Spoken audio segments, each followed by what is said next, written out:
Good morning and welcome to City Hall. We'll get started with the invocation and the Pledge of Allegiance. Drew Freeman is the pastor at Trinity Baptist Church. He'll be leading us in the invocation this morning.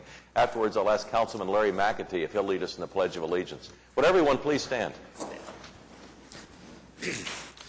Please bow your heads. Our Father and our God, we come in front of you today humbled by the fact that you would have anything to do with us. We thank you for your amazing grace. We thank you most of all for the gift of your Son. And Father, as you have ordained and set aside people to meet together and conduct business on this earth, we pray that you would grant them clarity of information, clarity of thought, and wisdom in the application, the wisdom that comes from above and not that of this earth. And we just ask that you would bless this meeting today and the decisions that are made, that they may honor you and your Son. For we ask it all in Jesus' name. Amen. Amen. Amen. Face the flag, salute. I pledge allegiance to the flag of the United States of America and to the republic for which it stands, one nation under God, indivisible, with liberty and justice for all.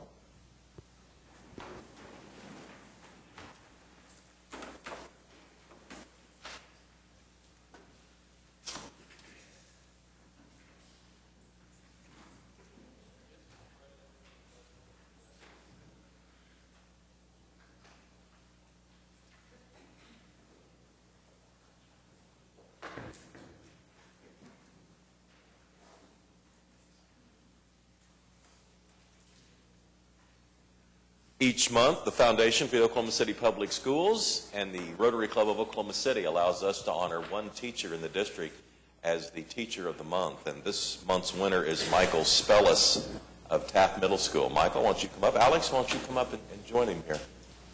We have a resolution. I'll ask the clerk to read it as we get settled. Whereas Michael Spellis has been named Teacher of the Month by the Foundation for Oklahoma City Public Schools and Rotary Club of Oklahoma City for October 2013. Whereas Michael Spellis teaches students at Taft Middle School and has served Oklahoma City Public School students for 4 years.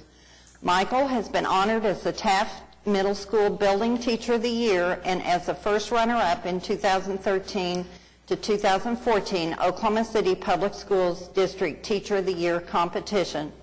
Whereas Michael Spellis actively seeks to involve families in the education of their children, and whereas Michael Spellis actively pursues training opportunities to improve his teaching abilities. Whereas Michael Spellis serves as a mentor to less experienced teachers and has presented at national education conferences. Whereas Michael Spellis has coached student athletes at Taft and student athletes from other schools. Whereas Michael Spellis focuses on students' academic achievement and developing students to be responsible, caring citizens. Now therefore be it resolved by the Mayor and Council of the City of Oklahoma City that they do hereby recognize and commend Michael Spellis on his selection as October 2013 Teacher of the Month by the Foundation for Oklahoma City Public Schools and the Rotary Club of Oklahoma City. Let's show our appreciation and acknowledgement of Michael as a teacher. We do need to vote on this, and so I will ask for a motion and a second. Cast your votes. And it's unanimous, Michael. Congratulations on surviving that, and I'm going to allow you to thank whoever you'd like to thank. Okay. Well, first of all, thank you for the vote. I appreciate that. And I would like to thank Taft's City Council member, Ed Shadid. Thank you very much for all you do. I would like to thank the Foundation and Robin. What you've done for me and the award in our schools has been nothing but outstanding the last year, and I thank you very much. I would like to thank my beautiful wife, Alex. She's my better half, if you can't tell, and she's a great wife, and I thank her for that. And I just want to say I work with the best teachers and students anyone could ever ask for. I've worked at Taft for the last 5 years, and they've molded me into the teacher I am today, and I owe so much to them, and I'm very thankful for everything they've done for me. So thank you for having me, and thank you, Mayor. Thank you. Let's show our appreciation one more time. Congratulations. Nice to meet you.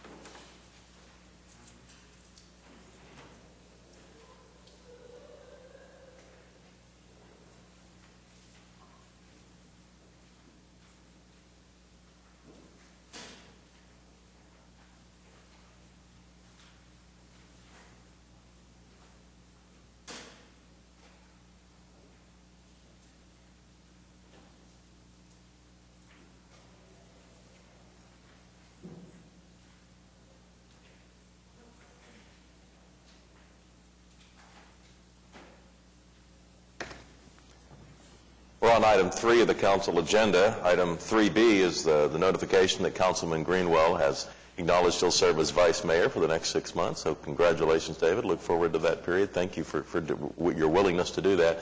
And Councilman Ryan is due a lot of gratitude for his service, but he's not here today, and so we'll thank him next week when he's back. Do we need to vote on the notification of 3B? No, you don't. Okay, well, let's move on to item 4 then, which is Journal of Council Proceedings.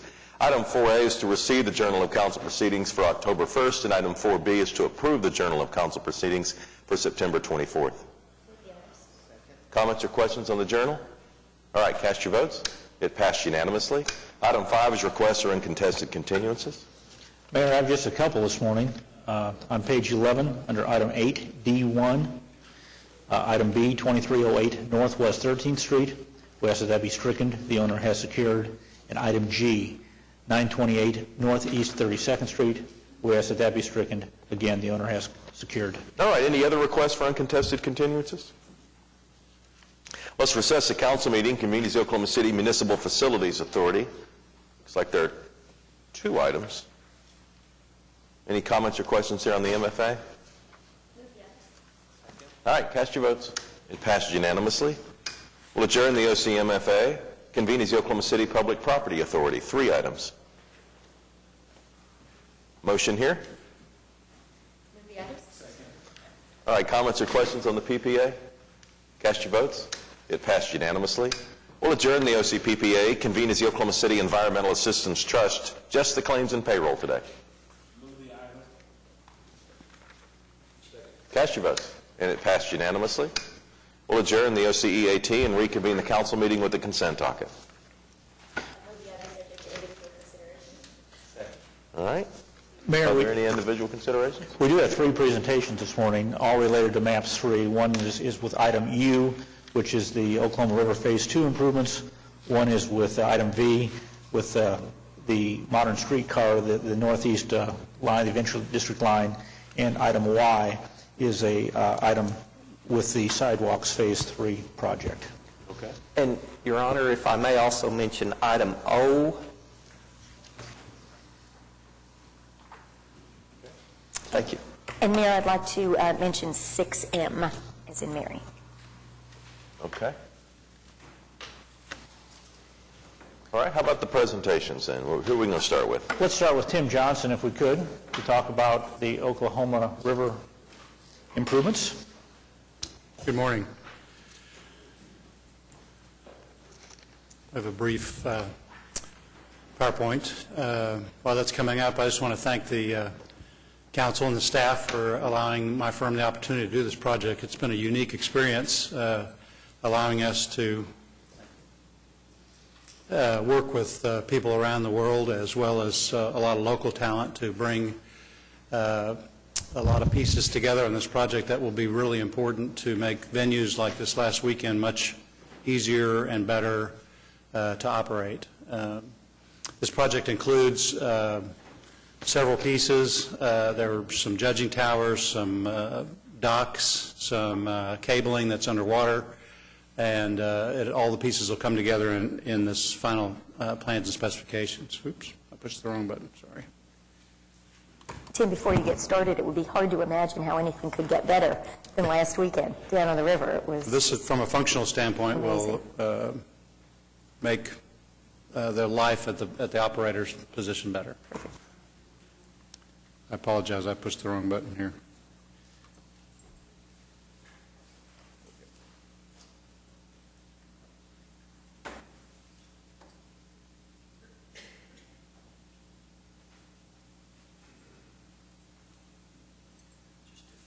You just want to do manual? Thank you.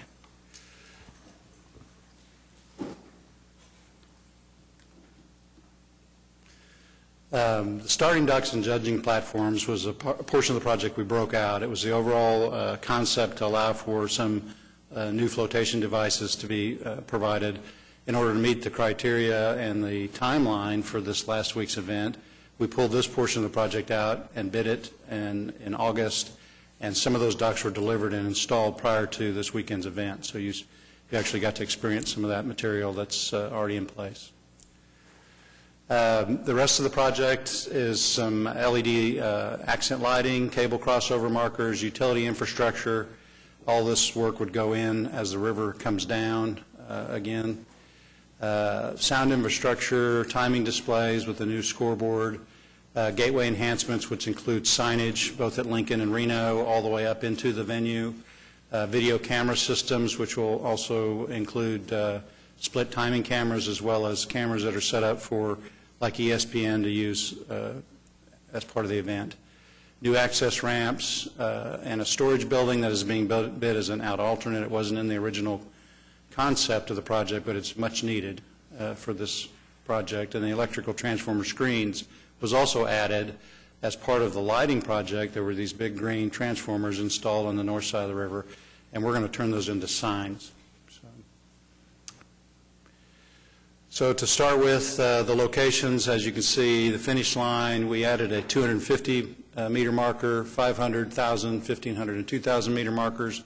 At each of these locations, there will be a tower on the south side of the river that will focus and allow for judges to sit on those towers to gauge the races.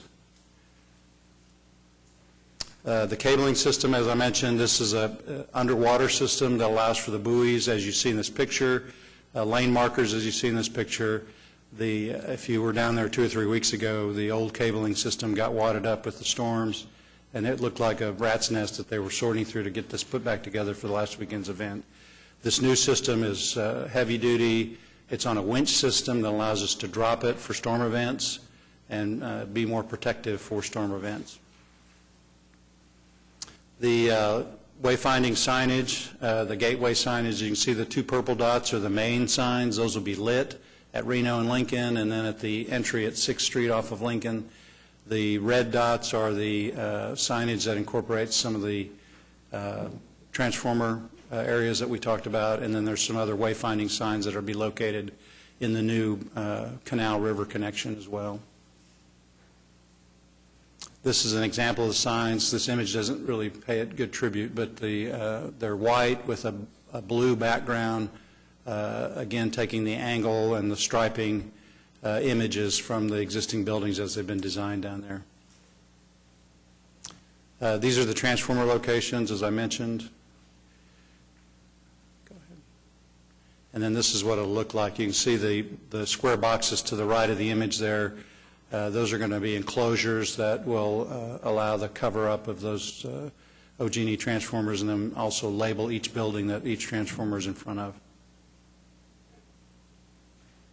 And then these are the towers I mentioned on the south side. It's a simple canopy that allows for a judge to stand there right on the south shore.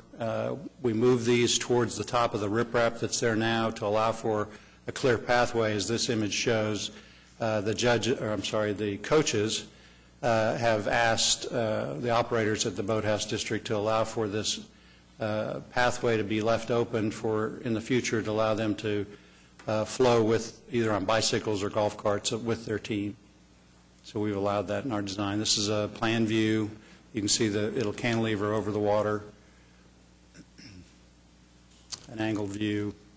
They will be white. The numbers on the next image, the 1,000 meter, for example, that will be a backlit bright blue to match the blue of the foundation colors. And that's what it would look like from the north bank looking south. The storage building and the ramp. Originally, this concept had 4 or 5 different ramps along the river. We did get Corps approval to allow us to put those ramps in, but as part of the design process, we worked with the operators of the gate system that the city's already purchased. And it's a very difficult system to assemble and float into the water with smaller ramps. So what we came back and designed was a single longer ramp at a much flatter grade that would allow them to float this in as one piece, test it before it goes in the water, and then they can maneuver it in the water much easier than they can assemble it in multiple places.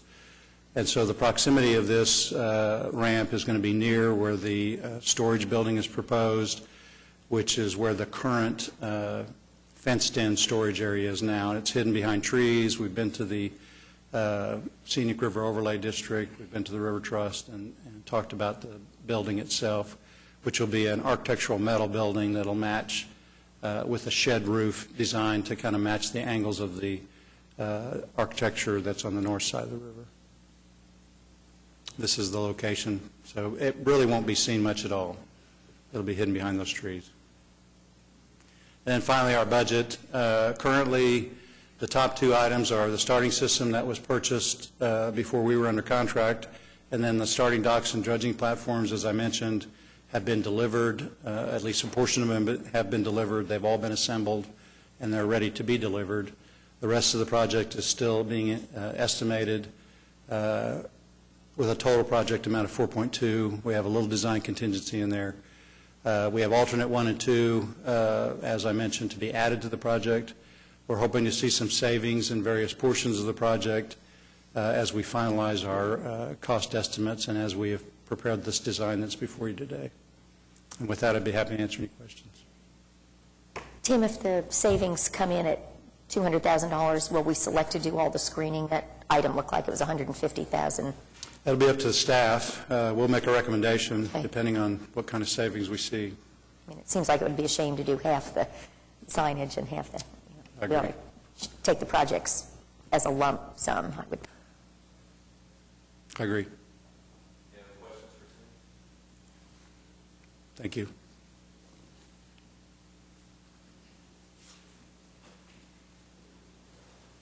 Mayor, next up is the Adventure District line preliminary report. And this morning we have Mark Dorn with us from URS to give us that report this morning. Good morning. So this is a summary of a feasibility study that we conducted over the spring and summer months. Is there a clicker? Oh, there we go. Great. For the study, we looked at the Adventure District corridor and analyzed what the potential transit services that could be introduced along this corridor. Briefly, the corridor is made up of 3 segments. Segment 1 is where currently there's an excursion train operated by the Oklahoma Railway Museum that goes up to the Adventure District line down to their museum, or past their museum site down to about northeast 10th Street. Segment 2 is from 10th down to what we call the Harder Yards. It's about First Street right away, and that is owned by COTPA. Segment 1 is also owned by COTPA. Segment 2 is owned by COTPA, but they have an operating agreement with the Union Pacific to serve a couple customers along that corridor. And then segment 3 is from the Harder Yard into Bricktown, and right now is generally abandoned. So part of our study, we looked at the... Generally abandoned, but presently owned by Union Pacific. But owned by Union Pacific, yeah, thank you for that clarification. Abandoned as far as there's no active railroad operations. Segment 1, so part of our study, we did an assessment of the existing conditions of the tracks. In segment 1, the tracks are fairly poor condition. The trains operate at less than 20 miles an hour. Segment 2, they're in better shape, the tracks, mostly because they're maintained by Union Pacific, but the speeds are still under 20 miles an hour. And then segment 3, again, is inactive. The train control, segment 1, it's primarily what they call dark territory. There's no train signaling. The Oregon or the Oklahoma Rail Museum trains run very slowly and are controlled by radios. Segment 2, the Union Pacific runs by radio control, and there are some gated crossings, but generally, because it's radio controlled, they run about 10 miles an hour.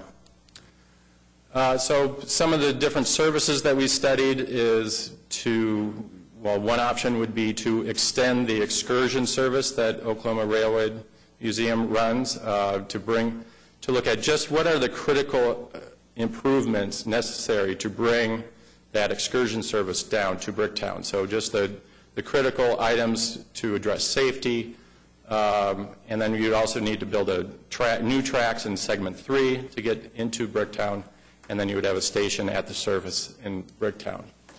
Another option would be to provide a more upgraded excursion service so we can increase speeds. That would include some train signaling and more control at gated crossings. And then the key difference would be to provide a direct connection into the intermodal hub. So the operating concept is that it would be much like it is today, maybe some more frequency on the weekends or special events. The upgraded service would include a passing track in the UP segment 2 in order to maintain freight operations and have an excursion service past a freight train, for instance. We would have 3 stations, basically at the Adventure District, at the Oklahoma Railway Museum site, and then down at Bricktown. The next transit option is what we call a DMU, or a diesel multiple unit. These are self-propelled units that are compliant with federal railroad administration requirements if you're going to run on a track with a freight train. It's a safety issue, but these units are able to run on tracks with freight trains. The pictures here you see on the upper left is a service that's being run in Portland, and the lower left is a service, the Trinity Railroad in Dallas and Fort Worth. So in order to provide this service, there would be a considerable amount of upgrades to provide the speeds, passing tracks as well for to conduct the freight service and the commuter service. We would add a couple more stations for the patronage, and generally the operations would be during commute hours and then and weekends as well. And lastly, the fourth service would be to extend the streetcar service that's being planned for downtown. Because the streetcar is not compliant to be run on tracks with freight service, that it would require all new tracks. But then it would, as the streetcar would enter downtown, it would enter the surface and connect into the streetcar line in Bricktown and provide that connection to the hub at the street level. One advantage of the streetcar mode would be when you get to the Adventure District, then you could actually extend it further using the street infrastructure to provide that last mile, more direct connection to the activity sites. So the streetcar concept would have a few more stations, just to justify the expense and have connections with major cross streets, and would provide a daily service on about a 30-minute headway. We also looked at the different connections into the intermodal hub. One option would be to come off of the Adventure District line and the UP-owned right-of-way, and right after you get under, is it Johnny Bench, you would rise up and to connect at the BNSF level at the intermodal hub, so at the existing track level. So it would be quite a substantial structure to come up and meet at grade where the Amtrak platforms are and the BN main line.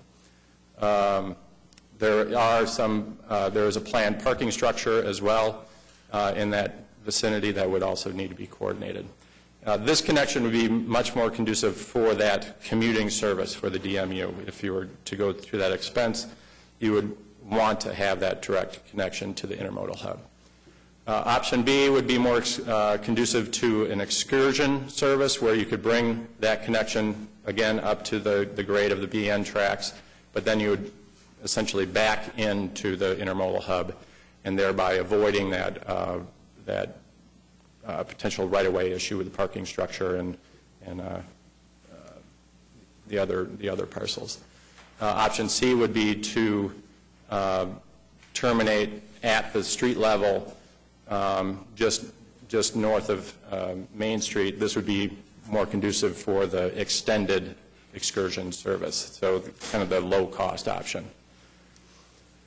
So just overall summary, you know, the two excursion options, we'd maintain using the existing vehicles. Service would be much like it is today on weekend services or special events. The commuter rail would require new vehicles and would serve the commuting hours at about a 30-minute headway every 30 minutes.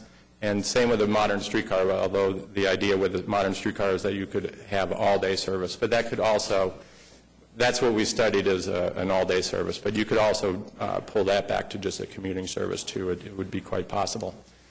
The key differences with the improvements to the infrastructure, the higher speed options, as you can imagine, the upgraded excursion service, the commuter rail, and the streetcar would require significant track improvements, as well as crossing protection. The extended excursion would really just look at the critical upgrades and then extending that track into Bricktown. The operation, you know, with those track improvements, you could bring the speeds up to about 45 miles an hour. The extended excursion would still be limited to about 10 or 20 miles an hour service. And again, the advantage of the streetcar option would, you could have that one-seat ride all the way to some of the destinations in the Adventure District. The connections to the intermodal hub, the options A and B, bringing the alignment up to the track level at the intermodal hub would require some pretty substantial structures and some coordination with the right-of-way uses being planned. And the most notable, and one notable difference is with the option where you back the train into the station, that would require a safety stop, a brake check, which would add to your time, your run times, essentially. So, the maintenance facility, the idea would be the upgraded and the extended excursion services could utilize the same facility that the Oklahoma Railway Museum has. The commuter rail would need a brand new facility, new crews, new spare parts, and a full facility. The modern streetcar could quite feasibly take advantage of the facility that would be built as part of the downtown streetcar. So it would just be an expansion of the storage yard for the modern streetcar. The system upgrades, so we would, with the higher speed options, again, we would need full crossing protection and train signaling for some of the passing tracks. The extended excursion would just have those critical upgrades to address safety at some of the crossings, adding crossbucks and warning bells, and in probably most cases, the gated crossings as well. That's what we carried in the capital cost. And the modern streetcar would also require the infrastructure to have the overhead wires, unless we identify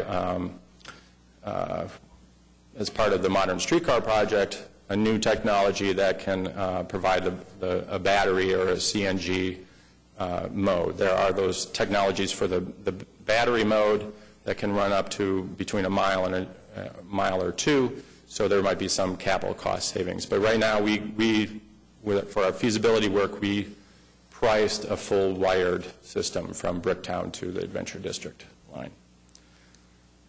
So rough order of magnitude costs for the extended excursion, we're estimating that it should be about a $10 to $17 million capital investment.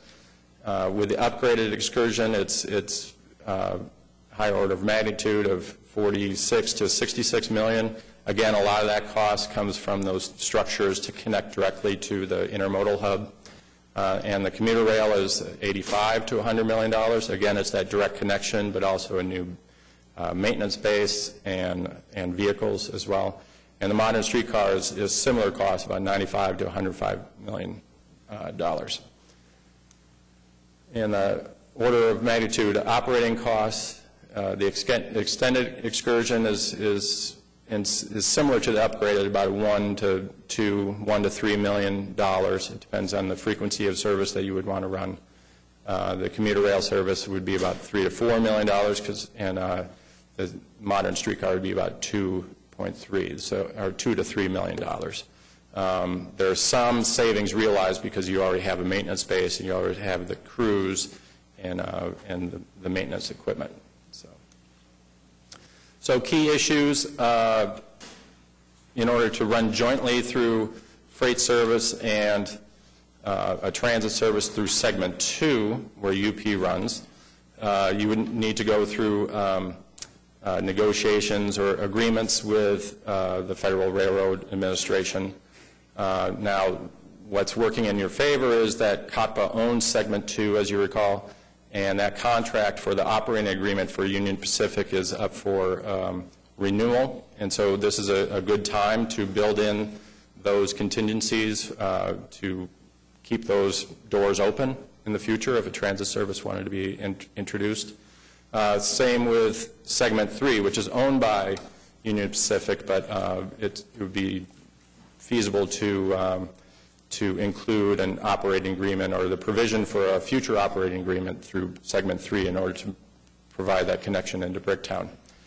And then there is one issue that I would like to address. There is the clearances adjacent to Harder Yard. As part of our report, we had a concept design set, and this is one exhibit from the plan set.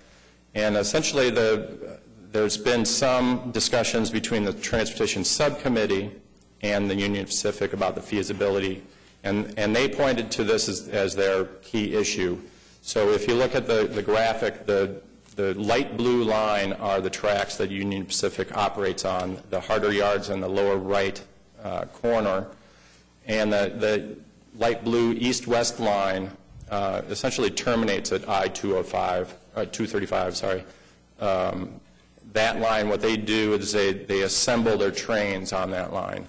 And they would look for a 25-foot clearance between the transit line, which is represented in the red line here, and their staging track.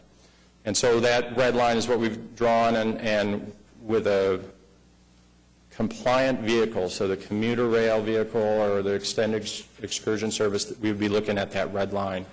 And this could require, we're thinking it requires a purchase of a small partial lot. It's privately owned, and it's noted there in the hashing. It's assessed as less than $4,000. Our experience is when you're talking about the streetcar option, that generally when you're running by, especially a storage facility or a switching yard, that the Union Pacific will want more clearance than 25 feet. And so we have sketched in for you kind of a back pocket contingency alignment, which is shown in the dashed blue, and that is for the streetcar option, and that would utilize the First Street right-of-way in order to skirt by that switching track and then re-enter the railroad corridor once you're beyond that staging track from UP, which is shown in a couple options there near I-235. So our recommendation is, if you were to move forward, is to start with the low cost, the extended excursion option, to do those minimum upgrades and do what's ever necessary to get the service down to Bricktown, so you can start give it some exposure, start generating some ridership, and then look to in the future for ways to improve that service.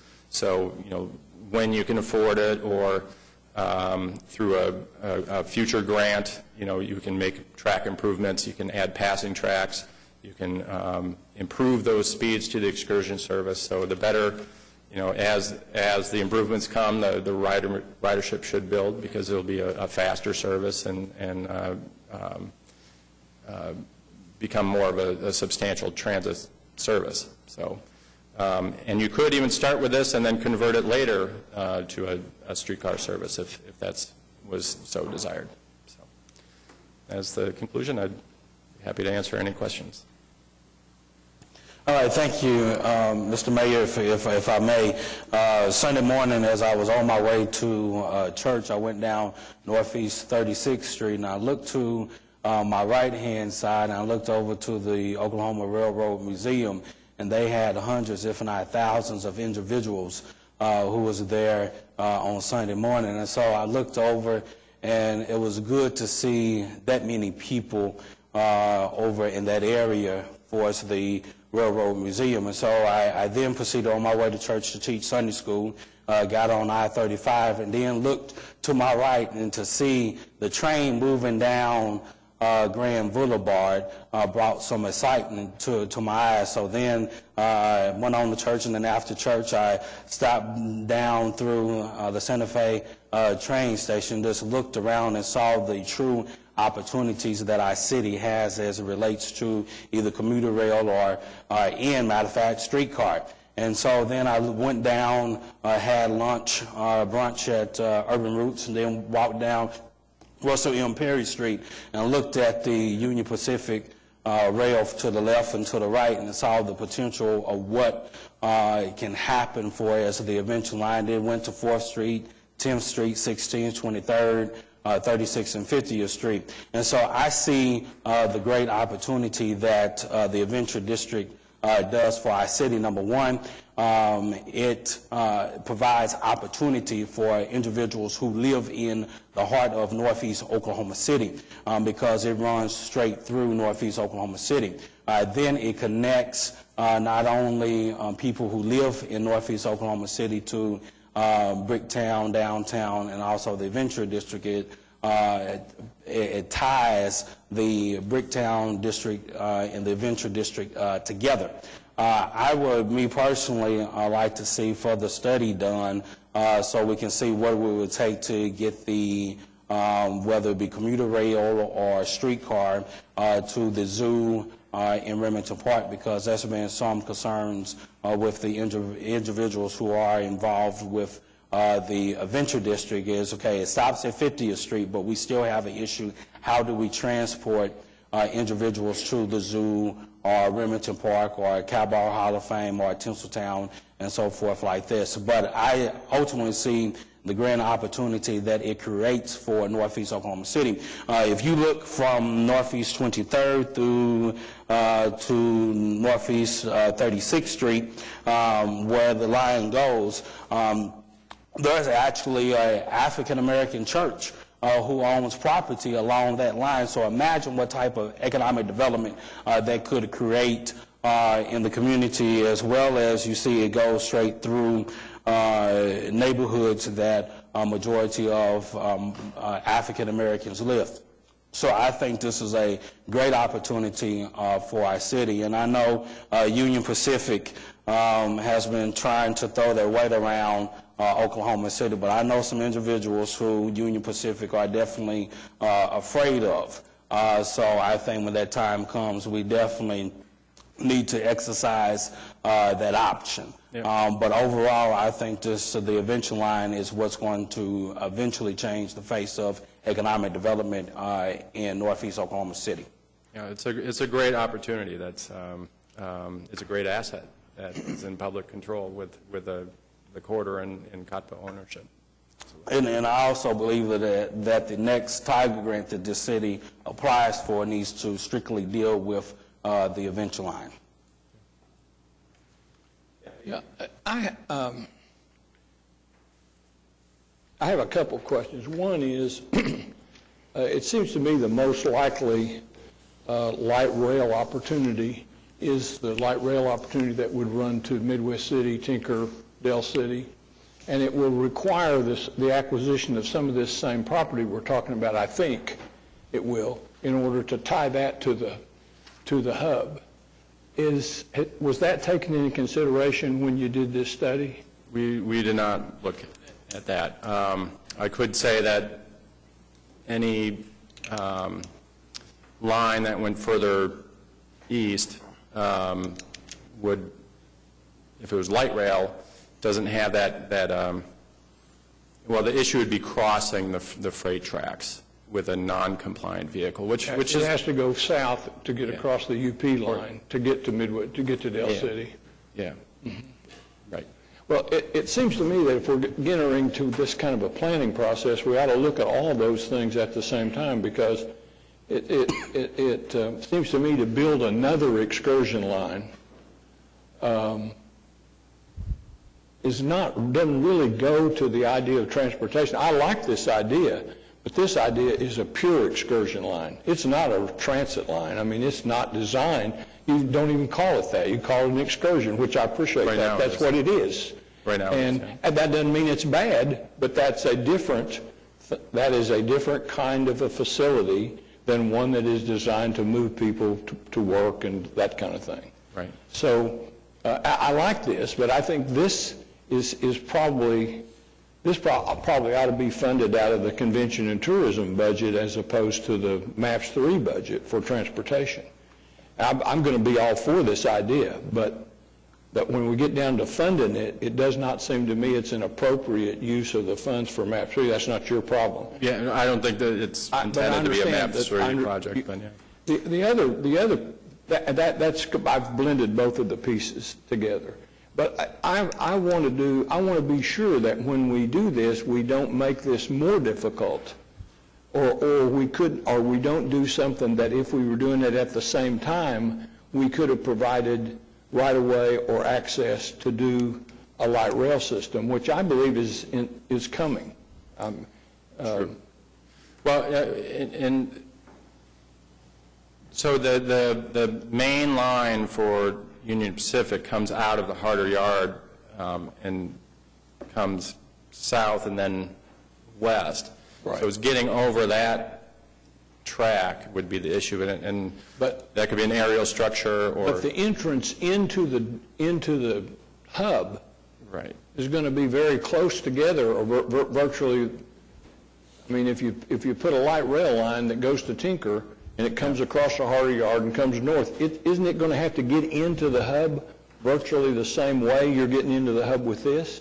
Correct, depending on the technology, but light rail would be very similar operating parameters as the modern streetcar option.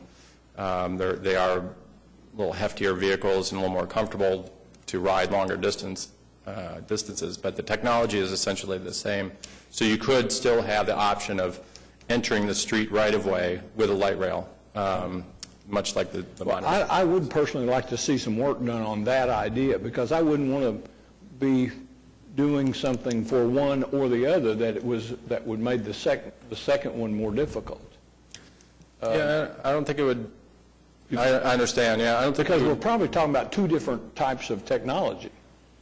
If you do the expanded excursion line, that's a train, that's a railroad, correct. That's a railroad track. Correct. So that neither of those are contemplated for the streetcar line, which might I had hoped that it might go toward Health Sciences Center, or a light rail line that might go to Tinker, which is a different animal altogether. They're all three different kinds of animals. Well, if you had two technologies, so if you're running excursion line to Adventure District and a light rail line, if you're in control of the operations of that track, then you build in temporal separation, we call it. So you have a separation of operating windows for each technology, and it becomes, as far as a federal approval, it's easily done when you're in control of that. Well, I'm aware that given enough money, engineers and planners can design virtually anything, but I would like to see it done at all kind of together, so we could have an idea of what the options really are, so we don't do something that wastes money or we have to go back and undo it. I'm a little concerned about the 180 project and the streetcar because I think they could have been better coordinated. And I don't want to get that situation going further because it's going to be costly if it is. And now's the time to plan it while we're still looking at technologies. We're looking at which kind of gadget we're going to use. Is the gadget going to be a streetcar, or is it going to be a train, or is it going to be light rail? You know, so. Rick, do you have other comments on that? In a vacuum, the idea of the expanded excursion thing to the zoo, even to the track, is a great idea. In a vacuum, it's a great idea. What I want to know is how they work together, how we blend all those things, so that it would be hard for me to say at this point. Okay. I don't know if, Rick, you have any context? Mr. Mayor, if I can, and to talk to this, Rick Kane, Director of Public Transportation and Parking. There actually is a study going on right now. It's being coordinated by the Association of Central Oklahoma Governments, or ACOG, where we're actually doing a corridor study. There's 3 studies, one of them looking at the corridor that connects Edmond to downtown Oklahoma City, Norman to downtown Oklahoma City, and then the Tinker Midwest City connection. And so they are looking at how to make that Tinker Midwest City connection and considering multiple technologies, much like we went through the alternatives analysis where you have to assume, you cannot assume a certain type of technology. So they're looking at the heavier rail, the commuter rail concept, the light rail concept, BRT, all those terminologies that you experience going through alternatives analysis. And that's taking place right now. I would guess that that's probably got another 12 to 15 months to run. The consultant will be making here in the next week or two a presentation on some of their basic early findings relative to that corridor study. But the intent is, again, to blend these because there is such a significant piece. If you're going to get into Bricktown and you're going to come from the east side, there's going to be significant overlap in getting there. All right. I'm familiar with that study. My concern is this study familiar with the study you just talked about? It seems to me this study's been done kind of in a vacuum. This study was done because it's focusing more on going to the far northeast portion as opposed to the other, but they're certainly sensitive to that overlap, and this information is being shared with that corridor study so that they're not working independently in that regard. Ed? Well, and there's a third study, which is the Tiger II planning study, which I guess will be complete at the end of this month or thereabouts. Does that study, which looked at streetcar routes potentially going into northeast Oklahoma City, does that look at the economic development potential of any of this route? The Tiger grant that you're referring to actually takes a look, if you think back to our locally preferred alternative route that went from the downtown across 4th Street and then into the Health Science Center, that's the segment that they're looking at and doing some economic consideration, but not this zone itself. And your study didn't look at economic development potential, just the technical aspects? Technical feasibility. Did you look at where segment 2 and 3 come together right at Washington Park? I mean, it seems like that, I mean, just with the goal of trying to get into the Health Science Center, that looks like a potential segue because you've got Washington Park, and the Urban Renewal Authority owns a tremendous amount of land, a straight path right into the heart of the Health Science Center. Did you? We didn't look at that, but it's definitely feasible, or further north on say 8th or 10th. Absolutely would be. It would be more capital intensive, as you could imagine, but it's certainly feasible. Okay. Well, we rode this, I think, with a consultant nationally, Pete White, and I did about 6 months ago, and it moves slowly. I mean, I think under 20 is generous. It was 5 to 10, and we were, as we were going through, we were having trouble finding places where we thought transit-oriented development could occur. I mean, the top half of segment 1 is really in the middle of the golf course, right? And it just seems like along the bottom half of segment 1 and much of segment 2 is difficult to imagine where exactly you'd have transit-oriented development. And that, I didn't mention it, but that was in our list of recommendations to conduct a study for TOD opportunities and around different station areas. So. Okay. And then finally, I was struck by the railroad. We met with them a couple years ago about how purchasing that first segment, and they told us they would meet with us for free the first time, and the second time they'd have to charge us. Those negotiations might be tougher than we think. Well, and you have the asset of segment 2 working in your favor. Right. So. Okay. Thanks.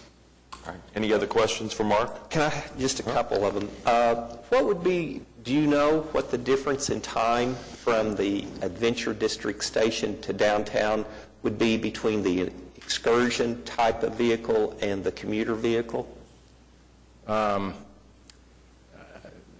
don't recall the run times. I mean, the time it would take to get from one station to the other endpoint. 30 minutes, an hour? It would be about 30 minutes for the extended excursion, so the low cost. I'm kind of guessing here, but it would be more on the order of 10 to 15 minutes for the higher speed options. Are there any rail lines from the Adventure District north towards Edmond currently? Or would you have to construct new lines to connect from there up to extend Edmond? further north? Yeah. I'm not familiar with the corridors further north. I don't know if Rick can. COTBA actually does own land that goes further north. The issue that you've got is you've got to cross under I-35. Our ownership stops just short of what would be Wilshire and I-35, and you're on the east side of I-35 when you get to that point. We have sold portions of that land, but it's, you'd still have a long way to go to get to Edmond. So, as you think in terms of high-speed rail and how that might come into Oklahoma City, they're actually looking at options that would be on the west side of I-35 as it comes down from Tulsa. So I think conceivably to go up to get to Edmond, our railroad right-of-way is probably not something of choice. Well, with this ACOG study that's looking at rail transportation from Edmond to Oklahoma City and from Norman to Oklahoma City,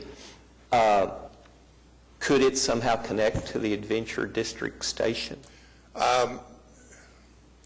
Right now, the concept that's being looked at is utilizing the Burlington Northern Santa Fe Railroad track. So you would miss the Adventure station. You'd make your connection down at the multimodal hub.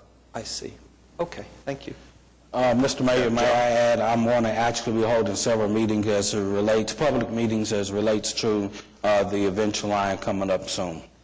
Okay. Thank you. Good to know. Anybody else? We have one citizen who signed up to speak on the issue. Mark, thank you for coming down. Joe Sarge Nelson?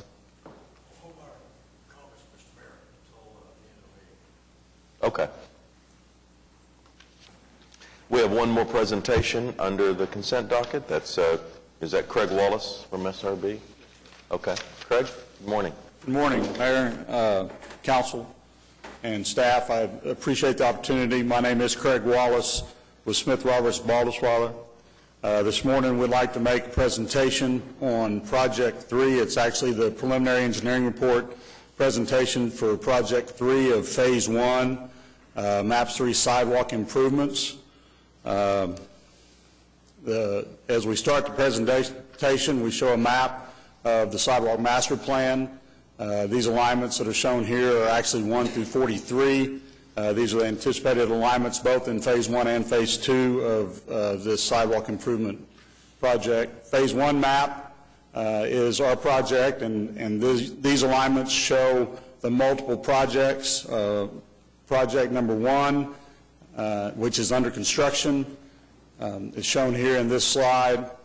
We also show Project 2, which is also under construction, more or less in the south side of Oklahoma City.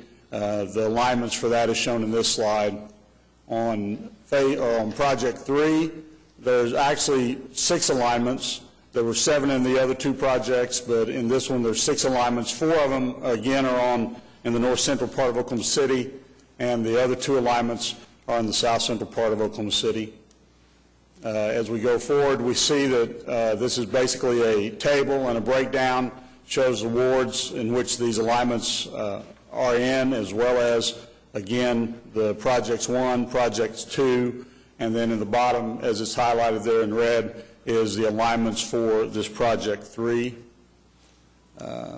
We look at some pictures of these, and I know you have hard copies of these. I'm sorry that some of these pictures are kind of dark, but we see the different factors that went into play in identification of these alignments, but also the challenges that we have. We see intersection improvement here on the west side. This is actually at Northwest 59th Street looking south. Another one of the key criteria was connectivity of the sidewalk. As we see on the right, the sidewalk that actually ends as it goes north towards Northwest Highway. This is on May Avenue on the west side. Alignment 7, which again is in north part of Oklahoma City on North May Avenue between 36th and 50th Street. You can see some challenges that we have on the right with connectivity. This is actually the bridge there at I-44, and how this is actually looking west. The sidewalk would be north and south along May Avenue on the east side, but we pose some challenges with this junction box there at the bridge abutment. On the other slide, we actually see an intersection at 47th Street, and obviously the pedestrian improvements that would have to be made at the intersections as we go through those. Alignment 15, again, is on North May between 63rd Street and Wilshire. We do see some connectivity of some new developments. We see that there obviously is a new development there with sidewalk, and as we look north at the same location, you can see even though we've had a fairly wet summer and the grass continues to grow, you can see a definite desired path that goes along the east side of May Avenue north of 70th Street. Alignment 18 is southwestern, which runs from I-240 or 74th Street south to around 81st Street, and again we see some intersection improvements that will have to be dealt with. We also see the desired path and the connectivity of sidewalk as you look to the south along the west side of Western. You can see where sidewalk continues to the south. Alignment 19, we see trail connections. That's the South Grand Trail, and this particular alignment will tie the sidewalk to that South Grand Trail. We also see how it affects transit, location of a bus stop there, and how construction of the sidewalk will tie that bus stop. The last alignment on this particular project is alignment 20, which is northwest 122nd Street, May Avenue to Penn, and again the same criteria as we look at those: connectivity to existing structure as well as connection to the schools. When we look at the budget for our phase 1 and the 3 projects, you can see our original construction budget here of about $3.27 million. We anticipated that this project, or this phase, would have 17 alignments and about 14.5 or 14.47 alignment miles. We can see as Project 1 and Project 2 has already been let, and the construction cost or the bid amount that is recorded there. On Project 3, that actually is an estimation, engineer's estimate based off of what we've seen in the first 2 projects. There is a note that we actually were able to increase phase 1 by approximately 2.01 miles, alignment miles, and gain a total of 20 alignments for phase 1. This just shows a timeline of how we started. Notice to proceed was in October of 2012. Preliminary report for this project, understanding the 2 projects that have already been let, was August. 95% plans and specification review will be this month. Hopefully we'll be able to get that in for approval with the subcommittee and the advisory board, where we can receive bids in November and award a contract in December. Here's a summary of cost that allowed us to pick up those additional alignments and see, proper use of the funds. Project 1 had a approximate cost of $33, $34 per linear foot. Now, that's on alignment miles. As you look at actual sidewalk constructed within those alignments, the actual cost of that sidewalk was approximately $42.82. You can see that cost went up a little bit in Project 2 to approximately $49.11 per linear foot of sidewalk actual constructed. And as we projected the cost of Project 3, we tried to hit a number that we felt like was competitive, around $45.21. This is actually a picture of completed, I say completed, predominantly complete alignment. This is alignment 2, and it's on Western. And actually, this is alignment 1. That is a misprint. Alignment 1, as far as priority goes, is Northwestern between Britton Road and Hefner Road. That alignment is complete. We saw quite a bit, I would say, success in that because it seemed like the pedestrians were catching up with our workers. As the sidewalk was completed in that area, you saw a lot of use in that. And that contractor completed this several weeks ago, and you continue to see people using that, but we wanted to show a picture of how the projects 1 and 2 were ongoing. This is actually under construction for alignment 3, and also alignments 6 and 12 are also under construction. You can see that this is not quite complete. I mean, we had a rain prior to this where a little bit of sediment came down on the sidewalk. Obviously, before this would be completed, sod will be placed, the sidewalks will be cleaned, and obviously prior to us finalizing that project. But we just wanted to show that the sidewalks are being constructed, they're moving forward, and I believe that's the presentation for, preliminary engineering report for Phase 1, Project 2 of our sidewalks. All right, any questions for Craig? Craig, how do you anticipate getting the linear foot cost down from $49.11 to $45.21 from Project 2 to Project 3? Just looking at the lengths of the sidewalks, whenever you see the number of runs in that or the linear feet of runs, Project 2 possibly had some additional tie-ins, some radiuses, the ramps. We just tried to look at the construction costs for the items that were included in Project 3, so that's why it was estimated less. And if those bids come in higher, we just do less?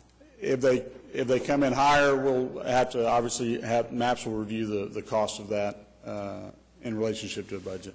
Thank you. Yeah, David? Are all these sidewalks the same width, 4 feet? No, actually the sidewalks have 2 different widths. There's 5-foot sidewalks when they're off of the curb line. If they're constructed completely behind the back of curb, then it's a 6-foot sidewalk. Okay. And perhaps, Dennis, you know, when a developer comes in and develops property, what width of sidewalk are they required, the minimum width? The same width. They required a 5-foot sidewalk unless it's adjacent to the curb, and then it's 6. Okay, thank you. Mayor, my question is how do we stand with what we committed with the MAPS? We committed 70 miles of sidewalks with MAPS. And I know we're not, I know we're well under that, but I just wonder where we stand with regard to that. We're currently working on the Phase 2 plans also, and we'll be able to get a closer estimate on that, but I think we're going to be somewhere in the 30-mile range. What? Are we losing ground? I thought we were about 35 miles the last time we talked. Well, maybe when we get the Phase 2 done, I'll be able to give you more accurate. I'm just trying to be a little conservative. I'm not trying to be difficult, but I mean, every mile seems to make a lot of difference when you're talking about numbers as low as 35 to 70. Right, and they do, and like Mr. Wall said, some of the particulars with each of the alignments when we run into more driveways. He's got the one picture he had where there's a strange structure that's going to cost a considerable amount to take the lid off that and lower it so that you can cross it. There's concrete boxes that need to get lengthened. There's just different things. That picture right there. I would like periodic updates when they're available. It's a concern that we committed to do a certain amount, and I know that I've listened to the mayor's commitment that we're going to do what we committed to. But I'd like to know where we are with the MAPS money when those figures become available, at any time they do. Glad to provide that to everybody. So we just kind of have so the target hopefully it's moving, and it's moving this way. Understand. Do you remember, if 30 miles, how many of the weighted projects that would mean that we got through? David, on the summary that we have for Phase 1 and Phase 2, we had showed a map of up to 43 alignments, and that's, as David said, approximately 30 miles. So, weighting the difference between alignment miles and the priority ranking, there is a variance there. But if you get to 43 in Phase 1 and Phase 2, you're going to be somewhere around 32 to 34 miles. Okay, thank you. All right, any other questions for Craig? All right, Craig, thank you. Thank you very much. All right, that ends the series of presentations on the consent docket. We have some council comments. David, you wanted to comment on item O? Yes, sir. Thank you, Your Honor. This is for a grant and agreement award with the U.S. Department of Agriculture concerning an emergency debris removal in far south Ward 5. But it's limited between Western Avenue and Pennsylvania, and we've received several calls from areas west of Pennsylvania. So to the extent we can apply for further grants, I really think we need to go as far west as I-44, because there are areas, and I found out this morning that some of these bar ditches or whatever they're technically called are so filled with debris that people are taking some of it out and placing it closer to the street, some even getting out into the street just to clear off the area, because it's creating some flooding issues with those residents. So I would encourage us to try to extend west of Pennsylvania, again, all the way over to I-44 in this area. This is great, it's needed, but I just think we need to expand that area. Thank you. And Meg, you wanted to comment on item M? Yes, Mayor, if I could. This is an award of a contract to Rudy Construction for 4 projects extending our Project 180 downtown. So I just kind of want to give folks a heads up that we're getting to start on some new projects. We're looking at Dean A. McGee between North Robinson to Broadway, Northwest 4th Street and Robinson intersection, North Robinson from Park Avenue to Dean A. McGee, and Robert S. Kerr from Harvey to Broadway. So we're going to have a little bit of fun getting around downtown again for a while, but they will be wonderful improvements when we get them completed. Thank you. Any other comments from council on the consent docket? I have a question about T. This is the item that had to do with the radios that were involved with the state audit.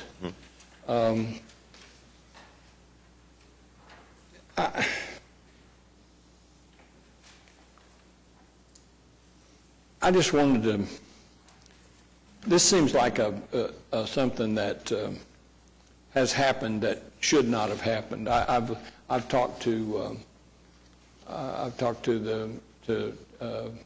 Chief Barry about it, who's the assistant city manager in charge of this division, and the answers, I mean, I believe I'm getting answers that I consider to be fair answers, but they don't answer the real question about how something like this could have occurred, an overpurchase.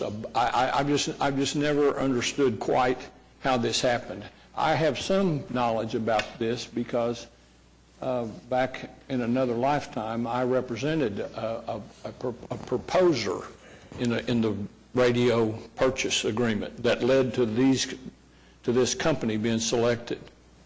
And at the time, there was a very great concern that we had to select companies that their service wasn't proprietary. And it's my understanding now this company is as proprietary as any other company, and so the ability to use equipment other than equipment that these people produce is the same as it was 10, 15 years ago. And now we made this gigantic overpurchase where we're going to virtually give these radios away. And I just don't think it's been thoroughly vetted to my from my standpoint. It's just, maybe it is what it is, and we ought to keep our mouth shut and just go ahead and eat $800,000, but it just seems to me that's not good business. I just don't think that's the way we ought to be doing things. I'd really like to know a little bit more about it. I'd like a little bit know more about the process that's going forward to make sure it's an open process, that we don't wind ourselves into a situation where we overbought radios that are not interchangeable with anybody else's systems. This is just a problem that should not have occurred, and I just don't want it to go by without at least raising the question that I'm concerned about it, and I'll be continuing to look at it. We've got Kerry Wegman that's come in the chambers, probably can address this. Sure. Councilman, do you have a specific question you want me to answer, or do you want me just to... Well, I think I'm concerned just about the general tenor of what happened. I mean, how we get this many radios that we can't use, keep them this long, sure, have to dispose of them at this big a discount. Some of them brand new in the box, I understand, never been taken out of the box. Sure. So as you do know, this particular purchase was separate from the radio system purchase. Right. And it was a part of the larger package that we had with ACS. Right. When we were looking at, and we put out the specifications for the public safety systems themselves, that project, we knew we needed to upgrade the wireless communication to the mobile vehicles. We've been using a UHF kind of slow communication for data in the past. We asked the providers, the bidders, to give us different options on how we might upgrade that and how we would increase the bandwidth and do what we wanted to do with what we had planned. In the negotiations, what we found was that we had an opportunity to put up a higher speed network through the implementation of the Wi-Fi system that you're familiar with. But we also knew we couldn't cover the entire landmass that we had first responders that had to operate in. And so we were looking for a supplemental way to have some connectivity, even if it was at a lower speed in the outlying areas. We called it umbrella coverage. This project ran concurrent with the implementation of the trunked radio system. And at that time, there were no non-proprietary trunked radio systems. As you know, it was either a Motorola type or a Macom type at the time. And so we were, in the review process, it appeared to us, and all of the recommendations to us led us to believe that we could utilize that same trunked radio system that we were building out for voice and still run data in the outlying areas or in areas where we didn't have coverage for the Wi-Fi system. And so the implementation of those ran concurrently. And when the vendor would do the implementation, and all the radios were purchased up front, there was no incremental purchases. We purchased enough for police and fire vehicles. Then they were implemented together with the mobile data computers, together with the voice radios, together with lights and sirens, the whole package. And so as we were on the back end of implementing and going live with the voice radios, we were also doing the implementation with the data radios to try to use that. And as we got that implementation going, we determined through actual use cases, that the software that was running and the communication between the mobile computers and the servers on the back end, the communication protocols were, we called it chatty. That meant they talked a lot. Are you there? Yeah, I'm there. There was a lot of that going on. And in the trunked radio system, it was having to exercise that more than what we all anticipated. And we were trying to move towards going live with the voice radio system, and we were concerned that it would create queued communication for the voice radios. And we determined that was not in the best interest. And about this time is when advances in the cellular industry were coming out and were being available to us at a reasonable price. And so that's when we made the decision to change course on that. Yeah, Ed? I was only able to hang with you for about 60 seconds. sorry. Maybe it's technical, and it's difficult for me to follow all the technical. I think the issue for me is that if the state auditor had not brought this to the council's attention, would we have ever known that there were $800,000 worth of radios sitting in storage in boxes? And would we have then been able to take this action and at least reclaim, it looks like $114,000 of our money back? Right. And how, more to the process and more to how were they purchased, and then once we realized that it wasn't going to work, then what do we do with $800,000 worth of radios sitting in storage, and how do we take action? So to me, the flavor I got from the state auditor's report was you really, beyond just looking at the radios, you need to look at the process. And it seemed like they wanted something from our city auditor maybe to look at, report. So since we've had the state auditor's report, we really haven't had anyone opine about, not that I'm aware of, from the city auditor's office about how we might tweak things. We've been working with the city auditor on this. They're working with Will us. there be a written report for us to digest? I would have to defer to their office, but I've been working with them for some time now, going through this process with them. Okay.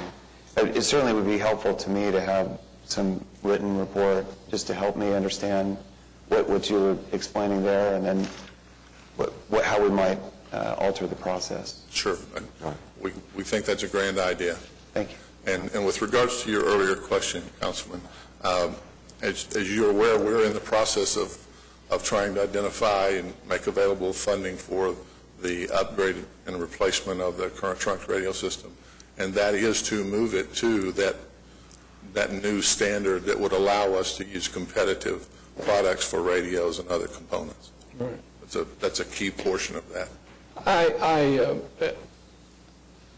I realize mistakes happen, and I think technology changes and probably doesn't change any faster anywhere than it does in the radio business. I mean, I know how fast that happens. And maybe this is just unfortunate. Maybe that's the only way to describe it. But it's a substantial dollar amount of unfortunateness, if that's what it is. I mean, I just have the feeling that this could have been avoided some way. I'm not sure. You probably shouldn't make those kind of comments unless you've got a solution, and I don't have one. So, but it just, on its surface, just common sense seems to tell me that we should have reacted sooner. We should have done something, because it's a lot. $800,000 is a lot of money, and it's a lot of money to be put in. At this end of the time, the reason we're going to take such a hit is because these radios are not even going to be supported in another couple of years. Isn't that right? That's correct. So that's why we're going to take such a hit. So while we've been sitting here deciding, their value just fallen off the cliff. And maybe I ought to go back to my unfortunate and just left it at that. No, we understand, and we are looking for ways to make improvements in the process to make sure we don't do this again. Gary, thank you. Yes, sir. Any other comments on the consent docket from the council? We have a motion and a second already, don't we? All right, let's vote then. It passed unanimously. And we're on to the concurrence docket. Move the item subject to individual consideration. Second. All right, is there any individual consideration for an item on the consent docket? All right, let's vote. Cast your votes, and it passes unanimously. We're now on to item 8. These are items that require a separate vote. First is a zoning case in Ward 7. The address is 2953 Northeast 23rd Street. It's currently R1 single-family residential and I2 moderate industrial, and it would become a new plan unit development. John? All right, thank you, Mr. Mayor. A few weeks ago, we had this item deferred, and the reason why they have requested to be rezoned is because Development Services has went out to this address several times to ticket them for not being in compliance. And as you recall, on the September the 10th meeting, I showed pictures of what this particular property looks like. I cannot support the rezoning of this particular address because it just legalizes them to continue to have junking debris and junking trucks on Northeast 23rd Street. And we are actually trying to create economic development along 23rd Street. I'm excited here in the next few months we'll have some exciting news about some development along Northeast 23rd Street. If you look at this particular property, some of this property that they are trying to rezone is R1, and this particular property is actually in the Middale School District. And so I need to keep all residential properties north of Northeast 23rd as Middale School District. So and I see the applicant is not here, and I did meet with the applicant several times, and the applicant was not able to address my concerns. So I move forward now on this application. Okay. Is there anyone here hoping to speak on this item today? All right, David, it looked like you had a comment. No, it's just... Okay, we have a motion and a second. The motion is to deny the application. Any other comments from council? I'm going to vote with the denial, but from looking at I'm not sure how this denial we could hope that this would be sustained in court. I mean, what he's asking for occurs all around what he's doing. Right, and see that's the problem. If you go further north of this residential, I have a neighborhood that's actually adjacent to this property line right here, and we're actually trying to create rooftops along that area. So the concern was to keep that area residential. And then if you just go past 23rd Street, we just have a row of auto mechanic shops that just have junk and debris. Yeah. And that's why, and Charles, if you can explain that this particular... I'm going to vote with you. Did you hear that? I'm not going to vote against it. I'm going to vote with you. Thank you. But I do have some serious concerns about the fact that the property is surrounded by similarly zoned property. And I know when you get across the street, what goes on in the neighborhood has a whole lot to do with what you can do on your property when you attempt to rezone it. And the Planning Commission voted in approval subject to the technical evaluations. Like I say, I'm going to vote with you. The guy's not here, but I'm a bit concerned that we could be walking into a lawsuit. Anybody else want to speak? Yeah, Ed? Well, can we hear from planning? Sure. I mean, planning suggested approval. The planning department approved it unanimously. I mean, can we just hear what? That recommendation is really based on the existing pattern of zoning here on 23rd Street. As you can tell, it's a mix of commercial, industrial, and residential. And they had an existing non-conforming warehouse on the property. And so the recommendation from the Planning Department, Development Services, both were just, it was consistent with kind of how this is developed there. Charles, can we hear, because you and I had discussion about this piece of property and what's happening on Northeast 23rd Street? Well, this particular, we've given them notice about how they store their vehicles, their trailers and things like that. They're storing them in the part they're trying to rezone. It's a non-conforming use, but the trailers aren't stored properly. Plus, there's some concerns about the material that they keep outside also. Charles, would that change with the change in zoning? Wouldn't you still be citing them for storing the trailers incorrectly? And no, because if it's changed, where they're storing it now will be rezoned. it's illegal to store them where they are now because of they're changing it from residential, I think, to this. Isn't that correct? Yes. Yeah.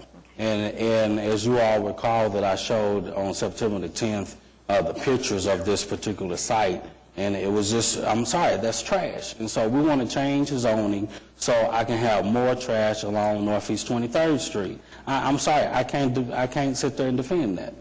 All right. Any other comments or questions before we vote? All right, the motion is to deny. Cast your votes. That item is denied. Item 8A2 has been deferred already until October 15th.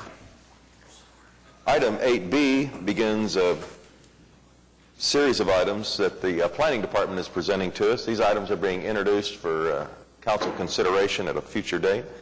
We'll be setting a public hearing on these items on November 5th. Bob, you want to go ahead and get us started with item 8B1? 8B1 is an ordinance that was requested by OG&E to basically allow higher lightning protection and then towers for their smart grid communications between substations. And as proposed, that would allow them to go up to 70 feet. In a lot of cases at substations, there's already towers that take the energy out that are over that height, so we felt that it was a reasonable request. And there's a representative from... So can I hear that again? There are already existing towers within most of their... In a lot of these stations, the towers that are taking the wires that take the electricity out are taller than 70 feet. So this won't change the visual of any of the substations. That's correct. All right. Is that really the only negative, is just what it looks like, just appearance? Is it of changing this ordinance, of it just being higher? Yes, that's really the only... There's no safety issues or anything like that? No. Okay. Not to our knowledge. Bob, are you saying that this situation already exists in violation of our ordinance? Well, there are locations that they've gone to the Board of Adjustment and got variances for height. The height is regulated by what the zoning district is. Right. So currently, if they're in a residential area, 50 feet is as high as they can go. If they're in an industrial area, they could go higher than that because of the height requirement. So this really only addresses substations for OG&E. That's what the amendment will address. Okay. So there are some substations that are non-conforming now? Is that what did I hear that wrong? Mr. Mayor, members of council, David Box on behalf of OG&E. I believe what Mr. Tiener is trying to say is when you look at the substations, it is moving power all over the city, and when it leaves, it will oftentimes leave on a transmission line. Yeah. Those poles outside of the substation common times are in excess of 7. David, I understand why you want it. What I'm not understanding is whether or not there are existing substations that already have towers that exceed the current limit, and this is like the last case where somebody's trying to bring, to some extent, they're trying to bring existing use into conformity. I don't believe... If that's not right, I misunderstood what Bob said. There are other towers, or other substations that have gotten approval from the Board of Adjustment that would exceed this, but to my knowledge, there's not any that are out there illegally. Right. And additionally, several years ago, the council amended the ordinance to allow substations by right within R1. Prior to that, a lot of them were done via PUD or SPUD, Absolutely. so it would have been a negotiated element. So all the ones that exceed the height limitations for the zoning have been approved by BOA. Yes, or through a PUD or an Yeah, they're not non-conforming. They're now conforming because BOA said they were. Right. We had 5 hearings last month before the Board of Adjustment on All right. Taylor, so that's correct.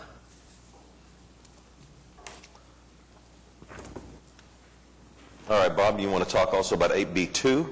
This has to do with restrictions on food sales from vehicles. Really, 2 and 3 are combined, but this is, back in 1996, the council adopted an ordinance that restricted outdoor food sales around the memorial. With increased activity in Midtown and on Automobile Alley, we met with the memorial staff, and we felt this might be a good opportunity to reduce the size of that area. Basically, these ordinances would reduce it to a 1-block radius around the memorial, and it also adds a provision that would allow activities to go on within that area, subject to approval of a revocable, a special permit, a special event, or an activity permit. So this gives this area some flexibility on runs and those types of things. And it's our understanding that the memorial is okay with this ordinance that's being introduced? Mayor, I've had a chance to talk to Carrie Watkins specifically about this, and she actually is encouraging it. I think it was a very positive thing when the memorial was created to make sure we protected the zone, but the activity that's happening now is bringing people to them, and they're very supportive. We met with them before we proposed them, and we kind of worked out the details on the layout. So. And then the second one, there's two ordinances affected here, the outdoor food sales and the zoning ordinance, so that's why there's two ordinances. Okay. Well, these items are just being introduced today. We'll be setting a public hearing for November 5th and invite any comments or questions on that date. Any more comments from council before we introduce these items today? All right, we're voting first on item 8B1. We'll have to do these individually. Cast your votes. Item 8B1 has thus been introduced. Pete, you want to make a motion on 8B2? All right, cast your votes. That item also is introduced. And now 8B3. Cast your votes, and it passed unanimously. Item 8C is a public hearing regarding dilapidated structures. Just a short list today. Did anyone show up today hoping to speak under any item listed under 8C? All right, looks like we're good to go. Cast your votes. Passed unanimously. And item 8D is a slightly longer list on unsecured structures. Is there anyone here hoping to speak under any item listed under 8D? Cast your votes. It passed unanimously. Item 8E is a revocable right-of-way use permit. A visual image hoping to hold their carne diem, and let's hear more about this event. Is anyone here today hoping to speak on this item? Good evening, Steve. Good to see you.